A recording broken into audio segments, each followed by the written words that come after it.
Observations also include reading and studying what others have done in their past because scientific knowledge is ever growing. फिर आपके पास step number 3 है formulation of hypothesis. तो question आपके पास how hypothesis can be formulated, hypothesis को कैसे formulate किया जाता है। Observations do not become scientific observations until they are organized and related to a question. Biologist organizes his, her, and others' observation into data form and constructs a statement that may prove to be answer of a biological problem under study.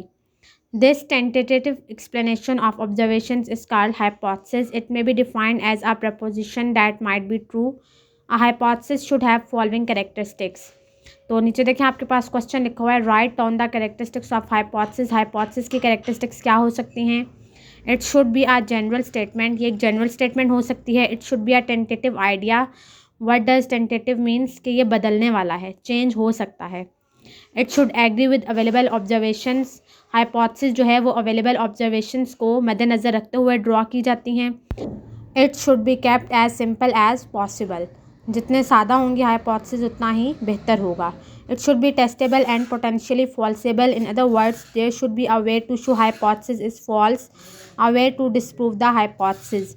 इन्हें testable भी किया जा सकता है और ये गलत भी हो सकती हैं। और दूसरे अल्फाज में आप क्या कह सकते हैं कि आपके पास कोई ना कोई वे होना चाहिए ये साबित करने के लिए हाइपोथेसिस जो हैं वो फॉल्स हैं। A great deal of careful and creative thinking is necessary for the formulation of hypothesis. Biologists use reasoning to formulate a hypothesis. Number 4, deductions. Define deductions. Deductions are the logical consequences of hypothesis. For this purpose, a hypothesis is taken as true and expected results are drawn from it. कि deductions क्या हैं, आप hypothesis को लेते हैं और अगर वो true है तो आप रिजल्ट्स ड्रॉ कर लेते हैं जो कि फ़ाइनल नहीं होते लेकिन एक्सपेक्टेड रिजल्ट्स हो सकते हैं। Generally in biological method if a particular hypothesis is true then one should expect deductions uh certain result. This involves the use of if then logic, यानी कि रीजंस की बेसिस पर आप रिजल्ट्स को draw करते हैं। तो फिर ये साइड ब्लॉक है आपके पास, इसे देख लेते हैं। तो क्वेश्चन है आपके पास let's consider a hypothesis all plant cells have a nucleus. Right the deduction made by the biologist about this hypothesis. तो इसका आंसर आपके पास है ये side block. Biologist can't usually check every situation where a hypothesis might apply.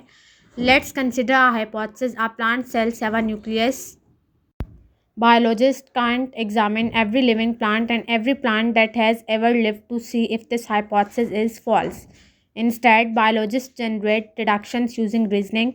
From the above hypothesis, a biologist can make the following deduction. If I examine cells from a blade of grass, then each one will have a nucleus. तो biologist क्या कह रहे हैं कि अगर मैंने examine किया है किसी सेल को जो कि ग्रास का था तो मैं ये कहूँगा कि उसमें न्यूक्लियस है। तो उसके कहने का मतलब क्या है कि all plant cells have a